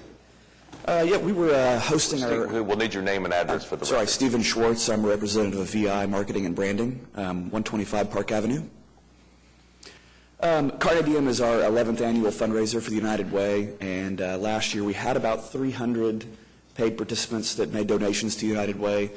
We're expecting a bigger turnout this year, and with the traffic and activity on the street, we wanted to petition the council for a revocable right-of-way use permit to close the street on the day of the event between about 10 o'clock and 2 o'clock on October 25th.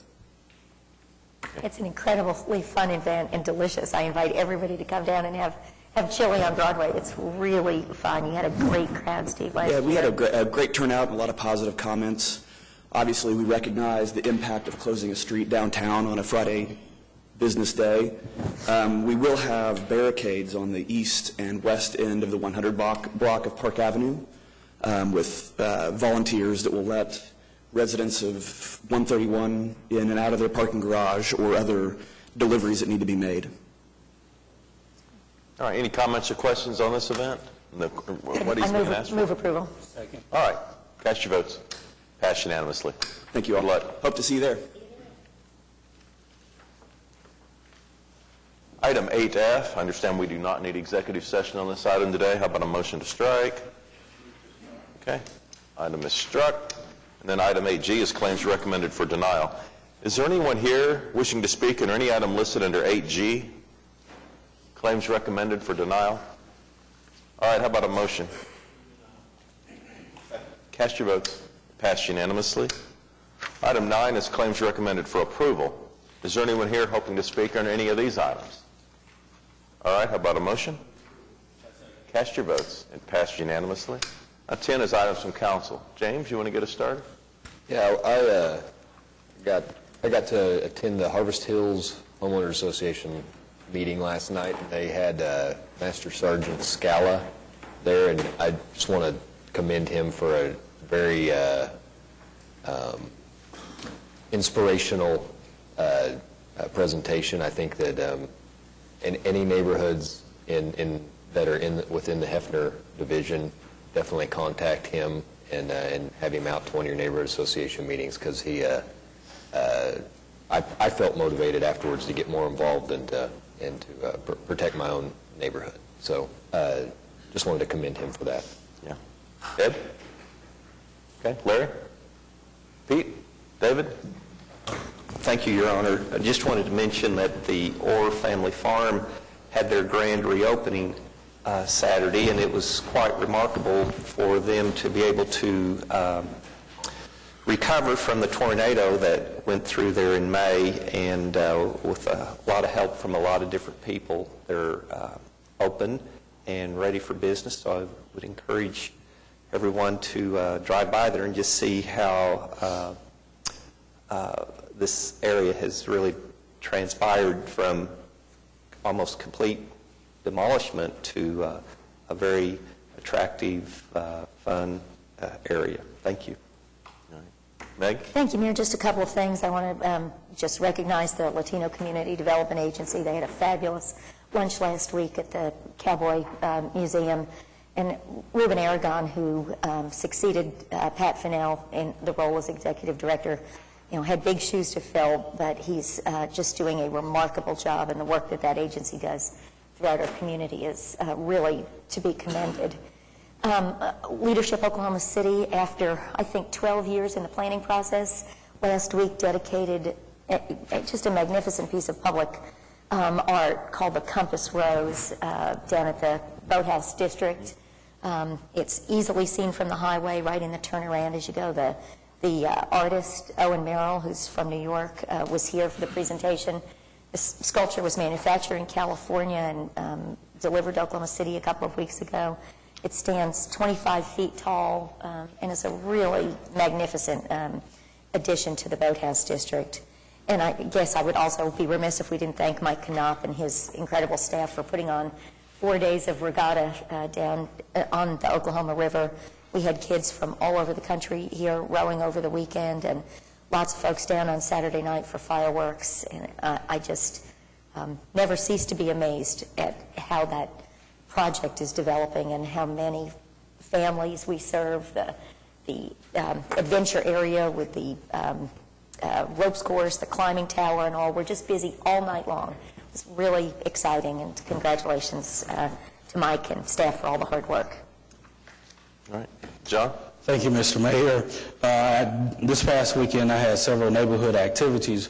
One of the neighborhood activities that touched my heart was the activity that was organized by some African-American males who lived on Northwest 117th Street, Northwest 118th Street, who was concerned about cleaning up their neighborhood. And so a couple of years ago, they formed a 117, 118 block festival where they brought the community together to promote positive things in their community. So hats off to those gentlemen. This weekend, of course, was the Regatta Festival, thank you, which was a magnificent event.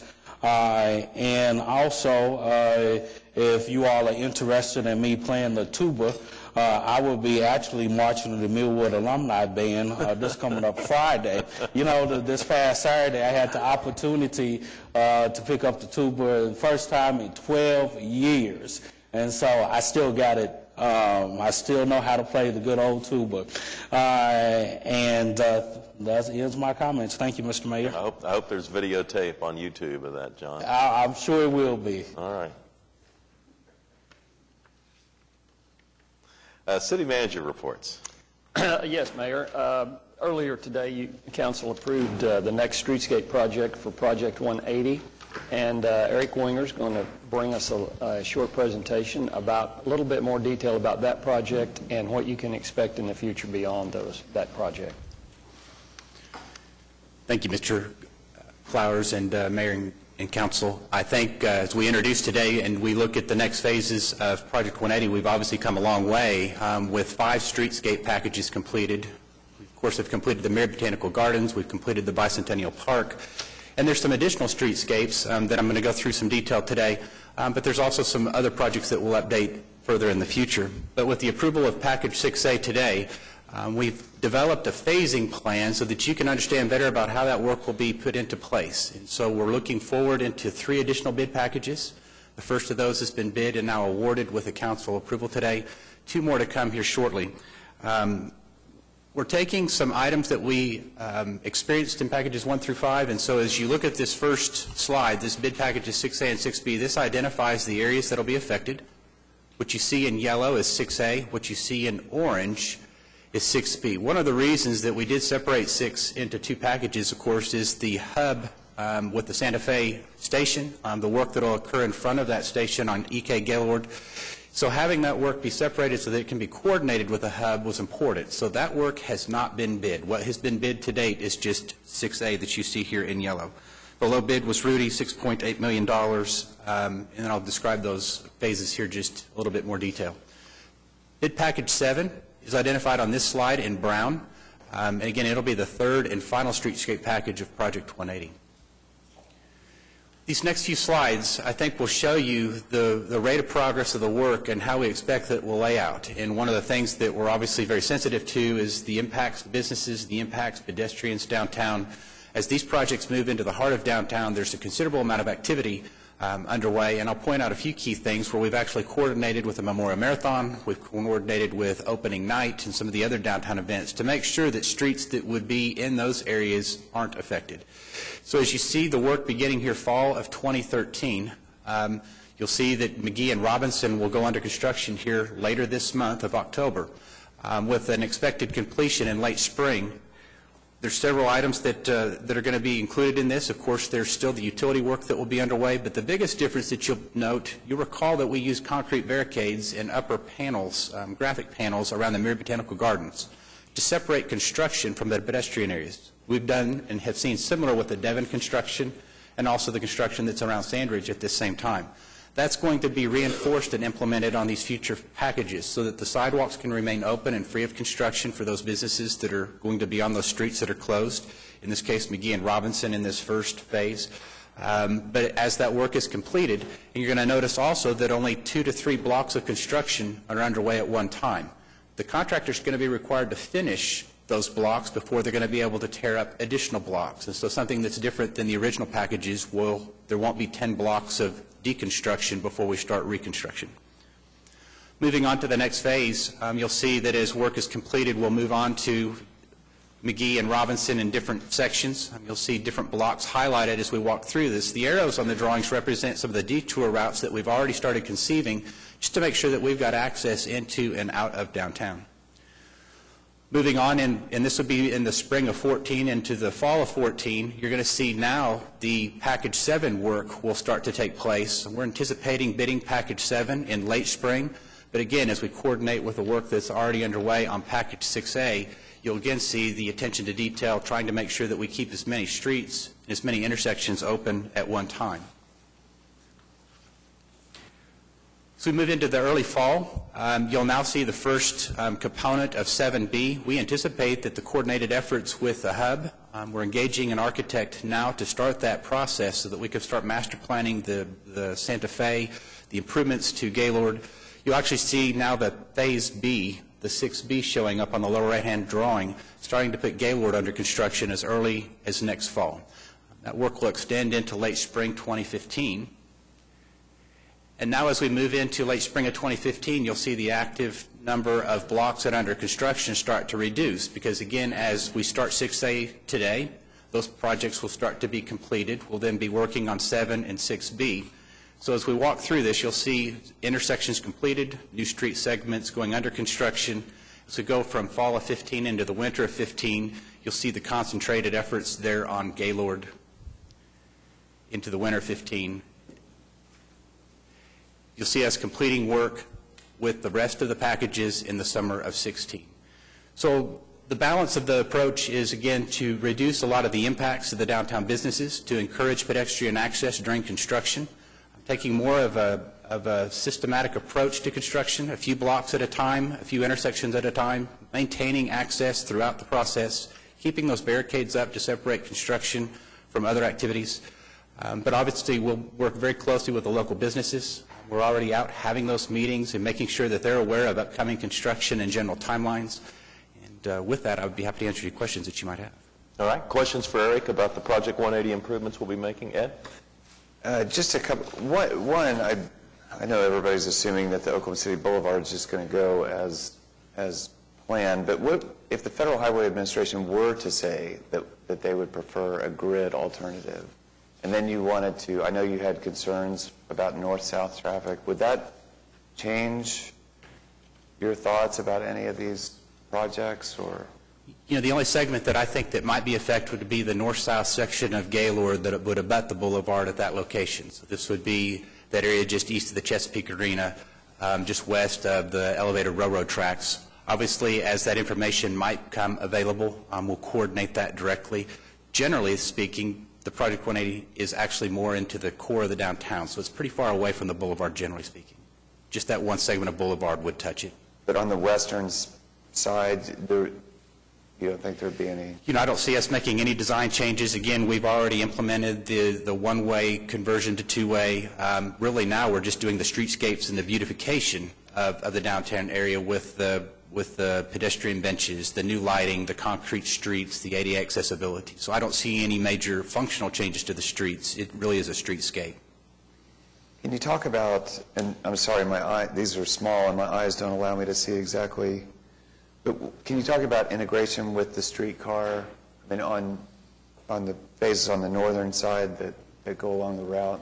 Absolutely. And I think let's just do a general approach for Project 180. I think that there's a number of completed streets. There's obviously new construction that might be affected by the streetcar as that route framework was adopted and as we move forward. The streets are constructed in such a way, and I think most are being more familiar with those, they're constructed in panels. You'll see a panel per lane.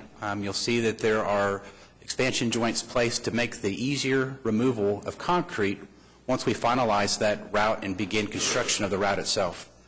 Technologies could change. You know, what's required for the overhead catenary might be different from a hybrid electric or some other type of vehicle. So obviously we're waiting on that information. But I would tell you that we're poised with Project 180 to accept whatever that might be. So there won't be the need to remove curb line to curb line paving. We would simply be removing a lane of pavement to install streetcar tracks and then moving forward. So a lot of the utility relocations that have already been done would hopefully be unaffected. It is possible that there's going to be additional utility impacts as a part of the final streetcar alignment as we work, especially in areas outside of Project 180. And I think those, of course, will be addressed by that project. But from an integration of 180, we're prepared to keep it very modular and accept whatever those recommendations and future construction requirements are. If the streetcar ran down the middle, down the median, would you remove 2 lanes, or? You know, at this time, we're still planning that the streetcar run in a lane of traffic. I think that was conceived early on, is that it would operate under the same premise of an automobile. It would stop at stoplights. It would use left turn lanes if it were to turn left. If there was a recommendation made and that needed to be changed, then we would simply need to adapt the design to accommodate that. The only road that I'm aware of that we're looking at maybe even a median option at all would be the boulevard. But really the other downtown streets don't have medians that would be wide enough to accommodate the downtown streetcar.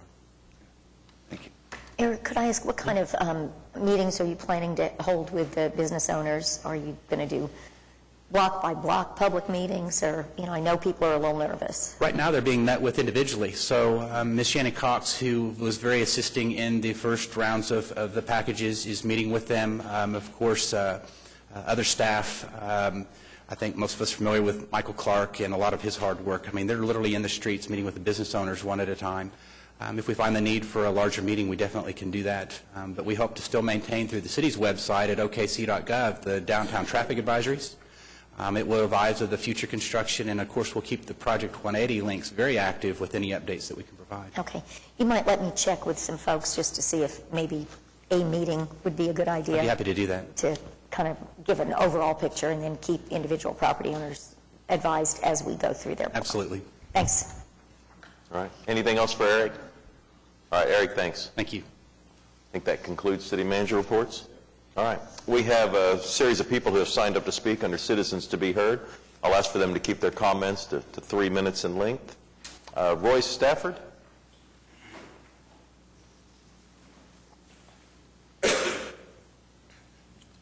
Good morning. Royce Stafford. Read your name and address for the record. Current address is 800 West California, City Rescue Mission. Good morning to the mayor, members of the city council, Ms. Kersey, Ms. Salyer. This show and tell will be brief. Psalms 86 is a prayer of David. In the first verse it begins, "Bow down your ear, O Lord, hear me, for I am poor and needy. Verse 14 reads, O God, the proud have risen against me, and a mob of violent men have sought after my life, and I have not set them before you. And the final verse reads, show me a sign for good, that those which hate me may see it and be ashamed, because the Lord has helped me. The practice of using bad behavior of law enforcement personnel by businesses in Oklahoma City has to be stopped. It must be exposed. When an Oklahoma City police officer, Sergeant Chapper, requested of me on 9/17/08 to leave the Bob Howard dealership, I complied and was not expecting to be arrested at a family-owned property that the address was listed on the Oklahoma City activity report to perform a demonstration the following day against Dennis Davis, the GM of the franchise. And I was arrested for a traffic warrant which I had not paid. But coupled with that was a citation for trespass. In my understanding of a trespass citation, if you're requested to leave and you leave, that ends the trespass citation. I'm going through the same thing today. I have to go to court today on a trespass citation at a different store, Toyota store. I was attempting to purchase a vehicle for a family member and was denied access to test drive the vehicle under really, really bad circumstances. That's the recording I wanted to play for you. And I'm going to really be brief. The public service announcement package is Ed Welsh's conception. Ed Welsh shared with me a story about my father's grocery store in 1948, the reason he got out of that business. The reason was racial tension at that time was really, really high. African Americans were not afforded the luxury of irreconcilable differences in a divorce. My father filed for divorce knowing he had committed adultery by getting my mom pregnant with my older brother. That was the only way he could get out of that business. There was a sign placed a quarter mile from his store saying, African American, you're black donkey, better be out of town by sundown or we're going to hang you. Things have not evolved as much as we'd like for them to. This package, if I'm not involved in this package, creative-wise, it's going to go zero. It's not going to do anything. It's going to waste a bunch of money and a bunch of people's time. Ed's legacy, Ed shared with me his racial values at that time. He evolved. Ed, how long will this recording take? The total recording is about 7 minutes, but I'm not. You've got just a few seconds left, Roy. Okay, well, watch this. I'm not trying to play the recording because my point is this. Okay. Oklahoma City is, in the eyes of the people that sent me this shirt, this is a trademark shirt. You can't get this printed up at a print shop.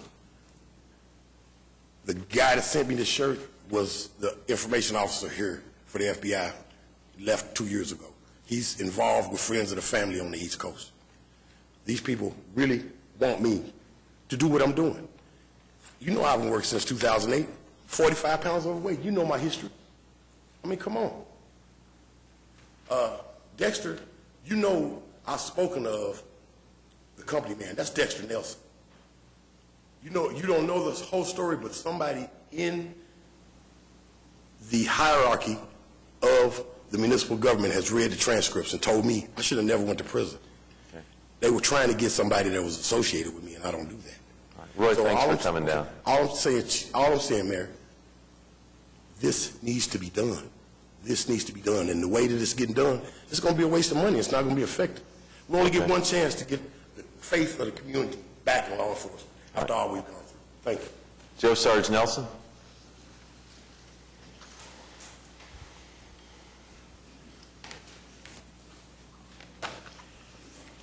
How you doing, Council and Mr. Mayor? I'm here again about the streetcar, and I am in Oklahoma City. I took a lot of pictures yesterday, all down through there. I think I even took a picture of where you live by accident. Well, it wasn't an accident, but anyway. But anyway, there's all these pictures here. I have one problem. When we turn left off of Northwest 11th, going west between the Volvo dealership and the Mercedes-Benz, I was looking right straight at the sanctuary of the church. Yet I looked on your all's map, and it don't see any deviation or anything. Are y'all planning on putting that streetcar right through our sanctuary? But anyway, neither here nor there, but I thought I'd bring that up. But I do have some distasteful things, but I've had a lot of phone calls about this, so I figured I might as well bring it up. And last Tuesday, lack of a better word, it's kind of like a dog and pony show in here. Almost everyone that spoke to the streetcar worked for the streetcar in one way or one respect or another.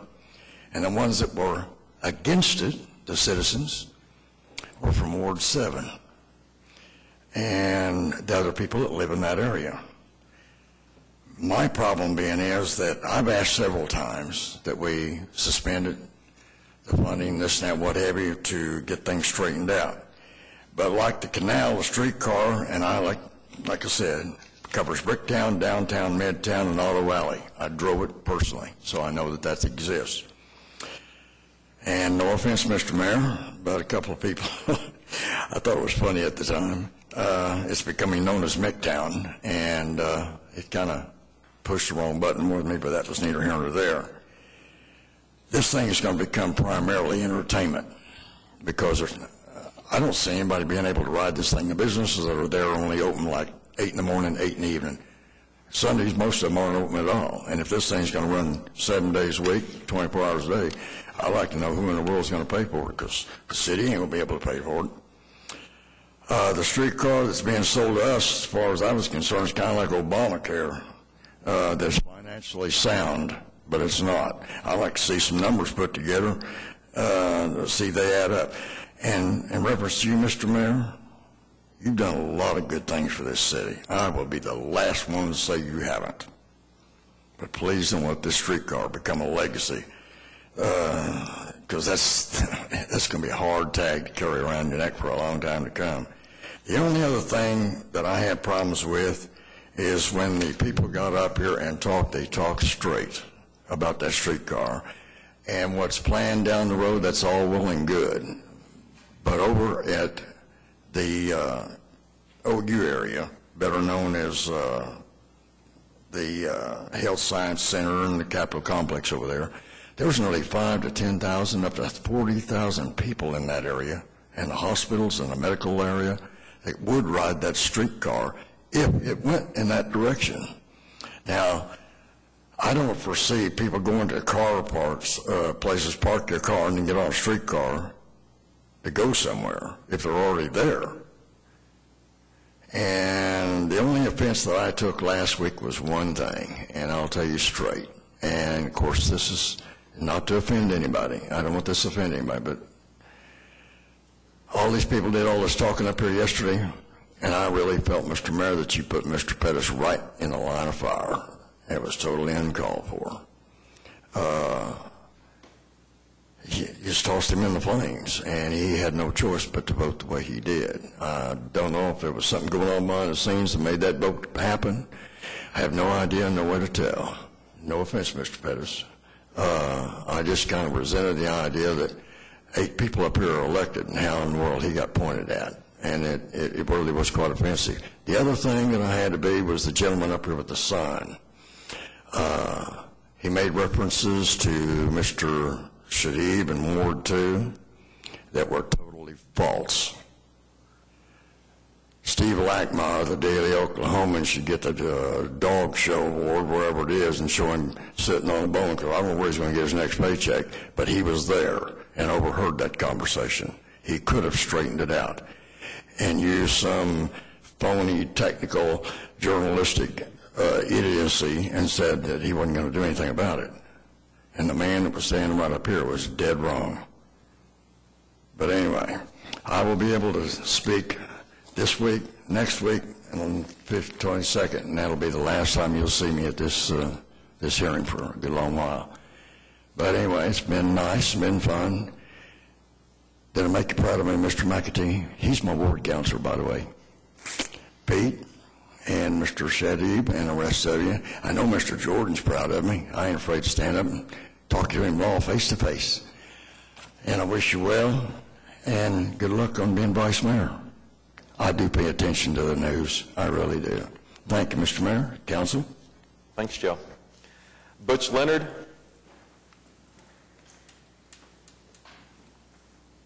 My name is Butch Leonard. My address is 12516 St. Luke's Lane, Oklahoma City. I'm a sales representative for Digital Graphics Commercial Printing Company here in Oklahoma City. Thank you, Council and Mayor, for listening to me this morning.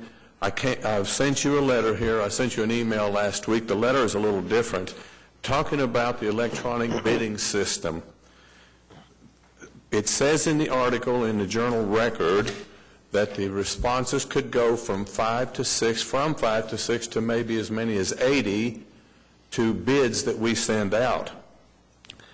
We certainly will get a very low price when we give a bid like that. I do not believe that we're doing the best for our city. I want to turn your attention to the multiplier effect and the multiplier effect ratio. Maybe those terms are not exactly correct, but they'll give you the idea of what I'm trying to tell you. When my company does a job for the city and you pay my company, they pay taxes. They pay the employees pay taxes. The employees go to the grocery store, and on and on and on. The multiplier effect I'm saying here becomes the equivalent maybe of $1.50 for each dollar that we save here in Oklahoma City. If the dollars go, like the article says, to Arizona or California, or regardless of where they go, that money's gone forever. They pay nothing to pay our infrastructure, our utilities, nothing. The money is just gone. I think that saving 20%, maybe as much as 20% on a bid pales in comparison to what the money would bring if we left it here. I do think that the overcrowding of vendors could be a good situation. This would be a good situation to organize and streamline that. I'm asking you not to cripple our economy. I'm asking you to limit the scope of these bids where they can stay in this area. Some years ago, I was the purchasing agent for my company. I had vendors calling me from Dallas and from Tulsa, from all kinds of states, and I told them straight out, if I can buy it here in Oklahoma City, I'm going to buy it in Oklahoma City. If I can't, my next stop is Tulsa. If I can't find it there, I will call you. I did that very thing. I went, called people in Dallas, said I can't find it. Do you have it? Do you want to sell it to me? One more story. My wife and I went to Tulsa last month. I filled my car up with gas in Oklahoma City because I believe my money needs to stay here. And I'm fanatical about that. I have been for many, many years. I'm asking you, you're getting competitive bids already. I'm currently not doing any work for your company because I got beat out on the bids. I gave you a good bid, somebody gave you a better bid. We're getting good competitive bids. We don't have to go. I'm asking you to limit the scope of where you send out these bids. Do not concentrate on going out to giving our city away to the world and giving our money away to the world. Please do everything possible to keep the money here. I was at an open house at Malarkey Roofing last week on National Manufacturers Day. Jim, the president and owner of Malarkey, got up and spoke to the group of us and told how proud he was that he spent all his money, his manufacturing money here to set up that plant. He bought his material here. He used the workers here. He was so proud of that. And now, will we tell him when it comes time to buy shingles, we're going to give a bid to California, or we're going to let somebody in Ohio or something to do that? I hope not. I'm asking you to please limit the scope on the sheet, I asked about a 5 or 6%, what you used to call an in-state preference when the state did it. Ms. Kersey tells me that the city charter does not allow that, so it can't be. But I'm asking you, just do everything you can to keep our money here, to be in our city and build our city. Thank you. Thanks, Butch. Bob Kemper?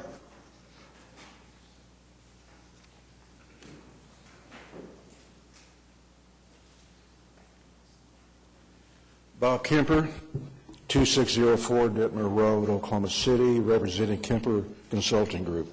I rise this morning in support of the Northeast Line.